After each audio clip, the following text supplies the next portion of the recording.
Bonjour à tous, avec l'aide de Dieu, le Hayom Yom du 22 Adar Aleph. Dans ce Hayom Yom, nous allons voir 3 points. Un premier point en ce qui concerne la Haftara de la paracha de Kitissa. Un deuxième point en ce qui concerne la Souda Shlishit, le troisième repas de Shabbat, que la coutume Chabad, c'est de goûter quelque chose et ne pas manger du pain. Et nous allons discuter de cela longuement, vu que c'est une question qui est souvent demandée au Chabad. Et troisième point, un enseignement du Admour Azaken en ce qui concerne la prière de Mincha, qui est évidemment lié avec la Haftara de Parashat Kitissa, dans lequel on nous raconte comment le prophète Élie a été exaucé par Dieu. C'était au moment de Mincha. Alors tout d'abord en ce qui concerne la Haftara. Dans le livre des rois, dans le livre de Mlachim, on nous raconte comment le peuple juif faisait l'idolâtrie, et c'était avec le roi Achav, un roi juif qui influençait le peuple juif à faire l'idolâtrie avec sa femme Isabelle. Et comment, en conséquence de cela, il y a eu une famine, et après on nous raconte comment Vayehi Yamim Rabim, c'était déjà de nombreux jours qui étaient passés, c'était la troisième année de famine, une famine qui était très très terrible, très difficile, et comment Dieu il a dit au prophète Élie que c'est le moment d'aller voir maintenant le roi Achav. Et on nous raconte en effet comment Eliyahu Hanavi a rencontré le roi Achav. Et justement, il y a certains qui commencent la Haftara à partir de Vayehi Yamim Rabim, c'est la coutume Ashkenaz. Mais justement, dans la Yom Yom, le rabbi nous dit que notre coutume, elle est de commencer l'Haftara à partir de Vayishlach Achav, lorsque Achav, suite à la discussion avec Eliyahu Hanavi, il a envoyé pour rassembler tous les faux prophètes au mont Carmel, et comment le prophète Élie a parlé au peuple juif, et comment les faux prophètes ont essayé de faire venir le feu du ciel sur l'autel, et le feu n'est pas venu, et que finalement, quand c'était l'après-midi, à l'heure de Mincha, Eliyahu Hanavi, il a fait un autel, et il a mis beaucoup d'eau dessus, avec un taureau, et il a demandé à Dieu que le feu vienne du ciel pour que tout le monde va voir que tu es le vrai Dieu, et en effet, il y a un feu qui est descendu du ciel, et tout le peuple a dit Avayehu Elohim, que l'Éternel c'est notre Dieu. Donc ça, c'est le premier point. L'Haftara, elle commence à partir de Vayishlach Achav, comme la coutume séfarade, et non pas de Vayi Yam Rabim, comme la coutume ashkenaz. Puis le rabbi nous dit, il faut étudier le Chumash du jour, le Tehilim du jour et le Tanya du jour. Et après, le rabbi nous ramène ce que le rabbi précédent dit, mon père, donc le rabbi précédent qui était le 6e rabbi de Chabad, rabbi Yosef Yitzhak dit, mon père, le rabbi Rachab, rabbi Shalom Dover, 5e rabbi de Chabad, écrit dans un de ses ma'amarim de discours chassidiques. Alors avant de dire ce que rabbi Rachab dit, voyons tout d'abord d'où on apprend qu'on prend 3 repas le jour de Shabbat. On apprend ça d'un verset que Moshe Rabbeinu a dit au peuple juif le jour du Shabbat.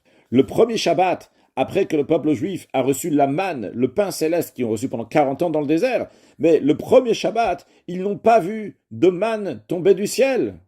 Ils n'ont pas eu leur pain céleste. Mais ils avaient encore de la manne, vu que le jour précédent, vendredi, ils ont reçu une double ration de manne. Et quand ils sont venus chez Moshe Rabbeinu le jour de Shabbat, Moshe Rabbeinu leur a dit Ichlu hayom, mangez-le aujourd'hui, ce que vous avez reçu hier. Car, ki Shabbat hayom la Hashem, aujourd'hui c'est un jour de repos pour Hashem. Hayom, aujourd'hui, l'untimsaou basade, vous n'allez pas le trouver dans le champ. C'est-à-dire que dans ce verset-là, il y a 3 fois l'expression de hayom, aujourd'hui, en faisant référence au jour de Shabbat. Et dans quel contexte? Dans le contexte de man, dans ce pain céleste, d'où on apprend qu'il y a 3 repas le jour du Shabbat. Mais comme on peut remarquer dans le verset, il y a écrit 3 fois Hayom, mais la 3e fois, juste après le mot Hayom, qui veut dire aujourd'hui, il y a écrit Hayom lo. Aujourd'hui, non. Aujourd'hui, vous n'allez pas trouver de la manne dans le champ. Et là, donc, le Rabbi Rachab écrit, concernant la 3e repas de Shabbat, le verset dit de manière allusive, aujourd'hui, vous ne la trouverez pas dans le champ. Cela signifie que le pain n'est pas indispensable pendant ce repas, le 3e repas, mais il faut cependant consommer un aliment quelconque. C'est-à-dire que d'un côté, il y a écrit l'expression de Hayom, donc ça rentre dans un contexte de manger, de nourriture, d'aliments, de repas, de manne, ce pain céleste. Mais d'un autre côté, il y a écrit Hayom lo. Aujourd'hui, non. Alors, un repas ou pas de repas? Alors, d'un côté, pas de repas de pain, comme ça on exprime le lo, la négation du repas. Mais d'un autre côté, vu que ça fait partie avec les autres hayom, qui font référence à manger quelque chose, les 2 premiers hayom, c'est manger du pain. Le 3e, on va pas manger de pain, mais on va goûter quelque chose. Avant de voir le côté halachique qu'il y a dans ça, mais tout d'abord le sens profond, comme c'est expliqué dans la Chassidoute que le troisième repas de Shabbat correspond au Shabbat des temps futurs. C'est-à-dire, il y a les 6 millénaires du monde qui correspondent aux 6 jours de la semaine, et le 7e millénaire qui correspond au Shabbat, ce qu'on appelle le Shabbat des temps futurs. D'ailleurs, le fait que le troisième repas correspond au 7e millénaire, au jour de Shabbat des temps futurs, on le retrouve aussi dans le Bar, dans le Beit Hadash, un commentaire sur le Tour qui fait partie des Rishonim, des premiers décisionnaires. Et le Bar dit que ce troisième repas de Shabbat fait référence au repas qu'il va y avoir lorsque Mashiach va venir, qu'on va manger le grand poisson qui s'appelle le Léviathan, dès que Mashiach va arriver. Juste pour dire qu'on voit aussi que d'après le Bar, ce troisième repas de Shabbat est lié avec l'époque messianique. Mais nous parlons de l'époque messianique du 7e millénaire, à propos duquel il est dit que le Olam Haba en bo lo achila velo shtia, que le monde à venir, il n'y a pas d'aliment, il n'y a pas de boisson. Ce qui a fait un effet aussi pour ce qui concerne le troisième repas de Shabbat, qui est lié avec cette période-là dans laquelle il n'y aura pas à manger. Et comme Rabbeinu Bechai dit, en disant qu'il dévoile un secret qu'ont caché les sages de la vérité, les sages de la Kabbale en ce qui concerne les 3 repas, que le troisième repas de Shabbat correspond à un niveau spirituel qui s'appelle Aïn, du néant, dans l'esprit que le troisième repas, on l'apprend du verset Hayom Lo, qu'aujourd'hui il n'y en aura pas. Donc ça, c'est l'explication dans le sens profond de ce troisième repas de Shabbat, qu'en conséquence, ce n'est pas un repas ordinaire, c'est-à-dire on mange, mais pas du pain. Un repas ordinaire, en général, c'est du pain. Mais ce troisième repas, on consomme quelque chose, on goûte quelque chose, mais non pas avec du pain. Maintenant, voyons le côté halachique. En première étape, voyons s'il y a des opinions comme ça, si on peut s'acquitter du troisième repas de Shabbat juste en goûtant quelque chose, donc qui n'est pas du pain, même si ça sera seulement bediavad, c'est-à-dire a posteriori. Et en deuxième étape, voyons comment même les chatrila, a priori, un chassid ne peut ne pas prendre de pain pour ce troisième repas et s'acquitter juste en goûtant quelque chose qu'il va consommer. Alors dans le Tour, il ramène l'opinion de plusieurs rishonim, de premiers décisionnaires, en disant que le troisième repas, la personne peut s'acquitter avec Minetar Gima. C'est quoi Minetar Gima? Le Bet Yosef, Rabbi Yosef Karo, a son commentaire sur le Tour. Nous avons mentionné tout à l'heure le Bar, qui a aussi son commentaire sur le Tour. Là, on parle du Bet Yosef, Rabbi Yosef Karo, qui a écrit le Shulchan Aruch. Avant d'écrire le Shulchan Aruch, il a écrit son commentaire qui s'appelle Bet Yosef sur le Tour. Il ramène des explications des Rishonim sur ce mot Minetar Gima avec lequel on peut s'acquitter du troisième repas de Shabbat. Il ramène Rabbeinu Nissim qui dit que ça veut dire des fruits. Il ramène le Roche qui dit que Minetar Gima sont des aliments qui sont faits à base des 5 céréales, le blé, l'orge, l'épeautre, l'avoine et le seigle. Et le Bet Yosef ramène ceux qui avaient l'habitude de faire au troisième repas uniquement un repas avec des fruits. Le Bar, dans son commentaire sur le Tour, explique les opinions qui disent qu'on peut s'acquitter du troisième repas en mangeant du mésonote, donc des aliments à base des 5 céréales ou des fruits. Il dit, vu que la personne a déjà fait un repas, un bon repas dans la journée, eh bien après ça, quand ça arrive la fin d'après-midi, il n'a pas besoin, il ne ressent pas le besoin, et ça sera suffisant pour lui de se rassasier avec justement ces minetar gima, que ce soit des fruits ou bien du mésonote. Et il conclut en disant Ve'omed lo bema comme lechem mamash, ce sera exactement comme si qu'il a mangé du pain d'après cela. Après le Mechaber c'est Rabbi Yosef Karo qui a écrit le Shulchan Aruch, lui aussi donc dans Siman Resh Tzadik Aleph, comme dans le Tour aussi c'est Resh Tzadik Aleph. Après qu'il dit que le troisième repas on le prend avec du pain, il dit que Veyeshomrim, il y en a qui disent qu'il peut s'acquitter de ce repas-là avec tout aliment qui est fait à base des 5 céréales. Et après il dit encore plus que ça, Veyeshomrim, il y en a qui disent que même seulement avec des fruits, on peut s'acquitter de ce troisième repas. Maintenant, concrètement, dans la conclusion, que ce soit du Tour, le Bach, le Mechaber, ils disent que le Chatrila, faire bien les choses a priori, il faut faire le troisième repas avec du pain. Mais pour l'instant, nous sommes encore dans notre première étape, en train d'expliquer que Bedi Avad, que a posteriori, quelqu'un qui fait Seuda Shlishit, troisième repas, avec du mezonot, des aliments à base des 5 céréales, ou bien des fruits, il les quitte. D'ailleurs, dans les Acharonim, dans les derniers décisionnaires, que ce soit le Tzemar Tzedek, troisième rabbi de Chabad, Rabbi Menachem Mendel, dans son livre Piskei Dinim, il ramène le Bechaï que nous avons mentionné tout à l'heure, que le troisième expression de Hayom vient avec Hayom Lo, aujourd'hui non, d'où il conclut dans la halacha, dans la loi, dans Piskei Dinim, que de Hayom Lo, aujourd'hui non, on peut en déduire qu'il n'y a pas besoin de pain comme le premier et deuxième repas. Et même avant le Tzemar Tzedek, le Levouche, Rav Mordechai Yaffe, il ramène un appui. Pourquoi il n'y a pas besoin de pain dans le troisième repas? C'est le fait qu'il est écrit Hayom Lo Timtsa'u. Aujourd'hui, vous n'allez pas le trouver. Et il dit, si on va avec le début du verset, au début du verset, il y a écrit Ichlou Hayom, ki Shabbat Hayom la Hashem Hayom Lo Timtsa'u. Mais le début, c'est Ichlou, mangez. Mangez-le, mangez cette manne. Mais il dit comme ça, même si Hayom Lo Timtsa'u, même si aujourd'hui vous ne trouvez pas votre manne, même si aujourd'hui vous n'avez pas de pain, mais Ichlou, quand même, mangez d'autres choses. Et vous serez quitte du troisième repas de Shabbat. À noter que même d'après la conclusion, que le Chatrila, a priori, il faut faire le troisième repas de Shabbat avec du pain, mais ça ne repousse pas totalement les opinions qui disent qu'on peut s'acquitter avec du mésonote ou avec des fruits. Car en effet, dans les lois du Birkat Hamazon, les lois de la bénédiction qu'on fait après le repas d'avoir mangé du pain, lorsque c'est le jour de Shabbat, on mentionne Shabbat, on dit Retzeh, Vachalitzeinu, etc. Si c'est Rosh Chodesh, le premier jour du mois, on va mentionner, et le Kenu Yalav Yavo, etc., Biyom Rosh Chodesh Hazeh, on va mentionner le jour du Rosh Chodesh. Maintenant, imaginons quelqu'un qui n'a pas mentionné Rosh Chodesh dans son Birkat Hamazon. Il n'a pas besoin de recommencer Birkat Hamazon. En revanche, quelqu'un qui n'a pas mentionné Yalev Yavo, il n'a pas mentionné Retzeh, Vachalitzeinu, donc il n'a pas mentionné Shabbat dans son Birkat Hamazon. Alors si c'est dans les deux premiers repas, le repas de vendredi soir et de Shabbat matin, dans ce cas-là, il doit recommencer Birkat Hamazon. Mais, en ce qui concerne le troisième repas, dans le Shulchan Aruch, Rabbi Yosef Karo dit, dans la loi Siman Kuf Pechet, la loi de Birkat Hamazon, que le troisième repas, c'est comme Rosh Chodesh. C'est-à-dire que s'il n'a pas mentionné Shabbat dans le Birkat Hamazon du troisième repas, il n'a pas besoin de recommencer. Alors tiens, le Bach demande la question, mais il dit que c'est comme Rosh Chodesh. Ça veut dire qu'on n'est pas obligé de prendre un troisième repas, parce que le principe de recommencer le Birkat Hamazon, si tu n'as pas mentionné Shabbat, c'est parce que tu es obligé de prendre un repas de pain.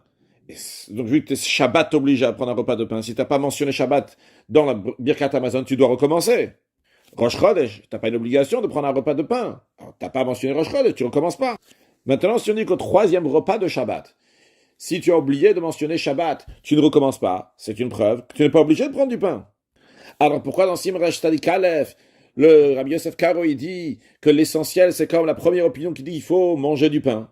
Eh bien justement, le Bach nous répond, il dit, tout simplement, Rabbi Yosef Karo, il a été strict de prendre l'opinion qui dit qu'il faut faire la Souda Shlishita avec du pain.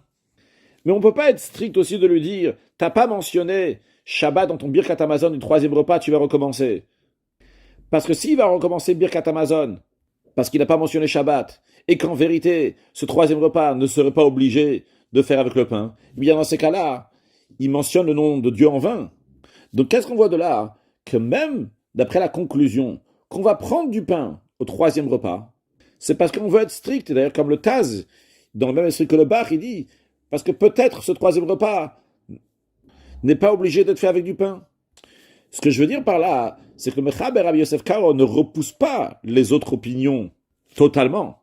Mais par doute, il dit il faut prendre du pain au troisième repas. Et d'ailleurs, Rabbi Yosef Karo dit que la première opinion, celle qui dit qu'il faut faire le troisième repas avec du pain, elle est essentielle, mais il rajoute elle la imkenu sava beyoter, uniquement si la personne est très rassasiée. Que si la personne est rassasiée, par exemple, à manger son repas de Shabbat matin assez tard, il n'a pas besoin de prendre un troisième repas de pain.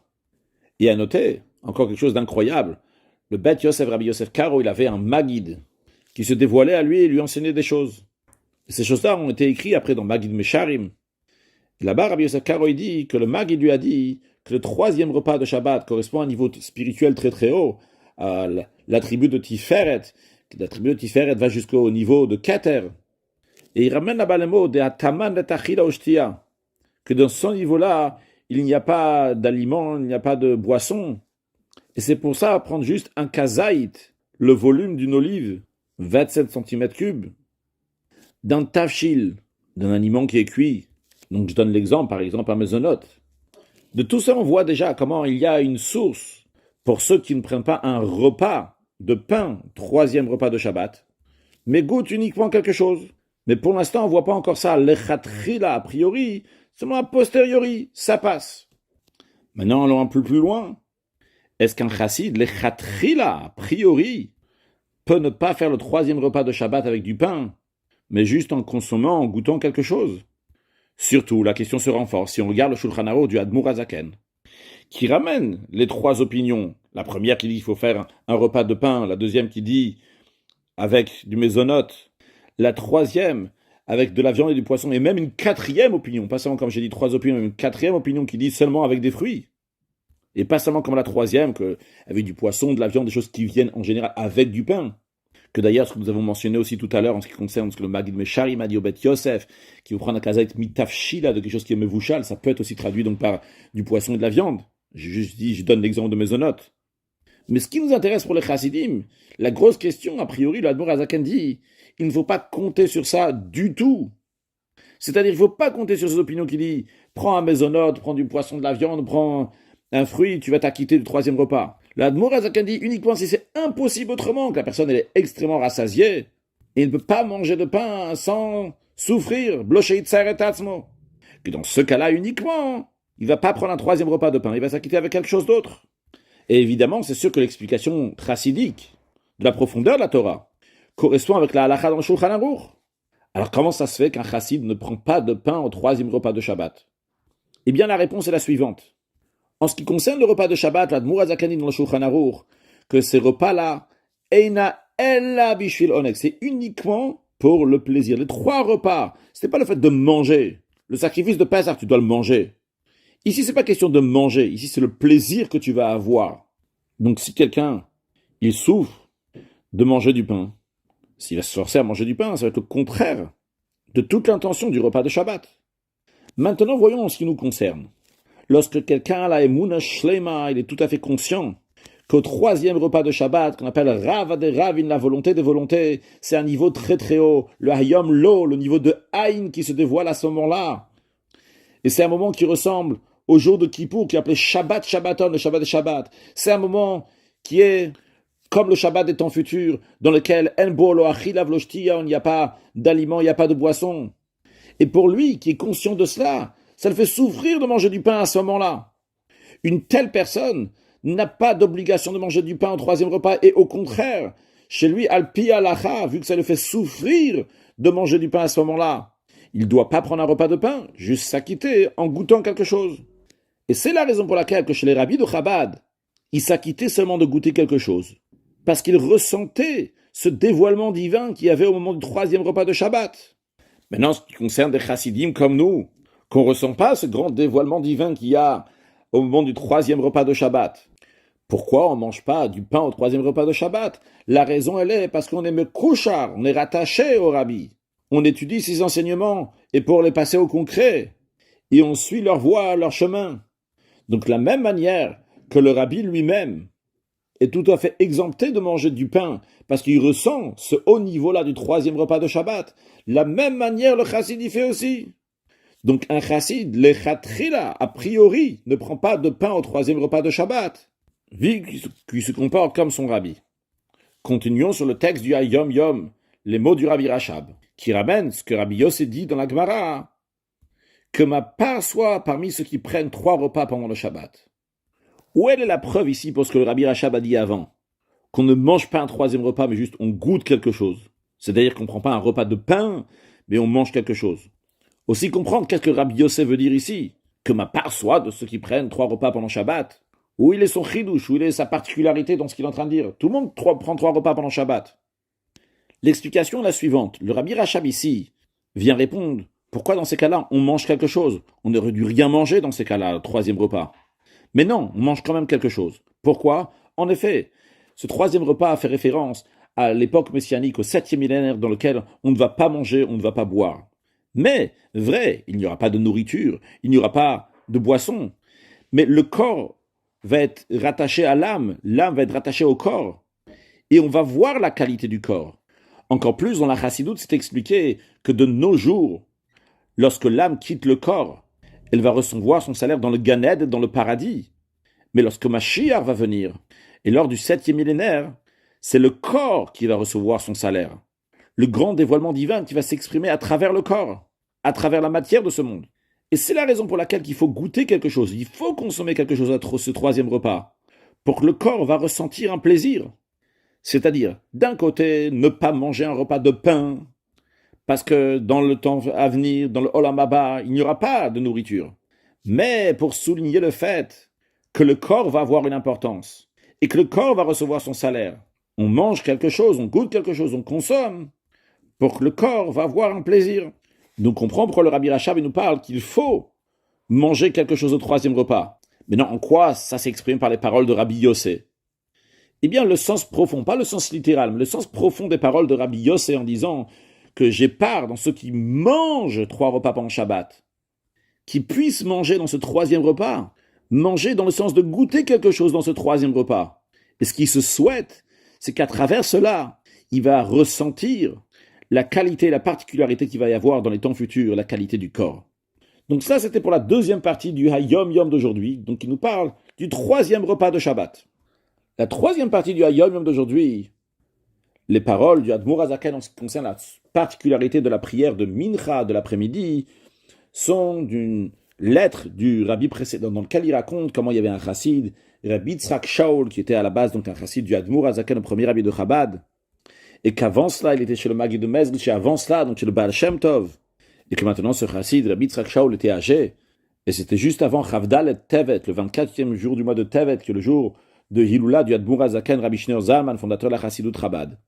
Et ce chassid, Rabbi Yitzhak Shaul, il a demandé à son petit-fils d'aller appeler d'autres chassidim parce que il veut les quitter avant de voyager à sa maison pour Yom Tov, pour le jour de fête. Quand il a dit ça à ses amis, ils n'ont pas compris. Il y en a un seul qui l'a compris. Un chassid qui s'appelait Reb Shaul Leib, qui était âgé, qui a demandé à Yitzhak Shaul, tu penses vraiment y arriver pour Yom Tov là-bas? Il a compris qu'il voulait. Reb Yitzhak Shaul disait, je vais aller à ma maison, c'est-à-dire dans le monde à venir, à Yom Tov pour la fête de la Hiloula du Admour HaZaken, Chavdal et Tevet. Rabbi Yitzhak Shaul a dit, bien sûr, mais d'abord je vais faire la prière de Mincha. Et Rabbi Yitzhak Shaul se tourne, ou continue à parler, à Reb Shaul Leib, et lui dit, tu te rappelles ce qu'on a entendu de la bouche du Saint des Saints, notre Rabbi, donc l'Admour HaZaken, en ce qui concerne la prière de Mincha? Et soudainement, pour dire ces paroles-là, Rabbi Yitzhak Shaul s'est levé de son lit, s'est assis sur son lit, il a demandé qu'on mette son chapeau sur la tête et sa ceinture sur sa hanche. Et il a dit, ça fait plus de 75 ans que nous deux, moi et Shaul Leib, on a entendu du Admour HaZaken lorsqu'il arrivait à Liozna. Le olam ye adam zahir bitfilat mincha, qu'un homme doit toujours faire très attention à la prière de Mincha. C'est quoi la supériorité de la prière de Mincha de l'après-midi par rapport à celle du matin et du soir? C'est qu'elle est en plein milieu de la journée, au moment que tout le monde est occupé avec leurs sujets, leurs affaires, et il s'arrête pour la prière de Mincha. Et c'est ça l'explication dans le sens profond à dire le Admour HaZaken, les olam, qui peut être traduit toujours, mais aussi les olam peut être traduit donc le monde, c'est-à-dire le travail de l'homme dans le monde. Yé Adam, il doit être un Adam. C'est quoi un Adam? C'est quoi un homme? C'est que l'intellect va illuminer et diriger les sentiments. La suite, après qu'on dit le olam yé Adam dans le sens simple, c'est-à-dire que toujours un homme doit quoi? Doit zahir, doit être scrupuleux, doit faire attention. Mais dans le sens profond, le mot zahir vient du langage de lumière, de Zohar. C'est-à-dire que l'intellect va amener de la lumière dans les sentiments, mais plus que cela. Le zahir, le yair, c'est quoi? Que la tsura va être plus fort que le chomer. Que la forme, le fond, va être plus fort que la matière. Qu'il va diriger, qu'il va amener de la lumière dans la matière. Et tout ça apparaît à l'évidence. Où est-ce que ça s'exprime? Lorsqu'on prie la prière de Mincha. D'ailleurs, dans la suite, le rabbi précédent raconte, comme en effet, Rabbi Yitzhak Shaul, il a dit que ce soir, c'est la Hiloula du Admour HaZaken, et il veut que quand il va mourir, on ne va pas traîner, on va l'enterrer à temps, de manière qu'il a le temps de se tremper dans le fleuve qui s'appelle Nar Dinor, un fleuve de feu, pour qu'il puisse passer les étapes et arriver à la Hiloula du Admour HaZaken dans le monde à venir. Et donc, ils ont prié la prière de Mincha. Dès qu'il y a eu le dernier Kaddish, Rabbi Yitzhak Shaul a dit Shema Yisrael Hashem Elokeinu Hashem Echad. Et avec un visage rayonnant, son âme l'a quitté, avec une sérénité d'esprit et une confiance totale au Créateur. Et les chassidim autour de lui avec pleurs ont répondu Baruch Shem Kvod Malchut Olam Vaed. Et ils ont lu le Shema Yisrael et tous les autres versets qu'on lit lorsque quelqu'un quitte ce monde. Que Dieu fasse que nous allons avoir le dévoilement de Dieu et tout le monde va dire Avaye o Elohim, que l'Éternel est notre Dieu. On va voir le dévoilement du Olam Haba qui s'exprimait jusqu'à présent dans le 3e repas de Shabbat, et qu'à ce moment-là, on va faire une grande Hiloula qui veut dire une grande fête dans ce monde matériel, en excellente santé, avec Mashiach, now, un excellent Yom.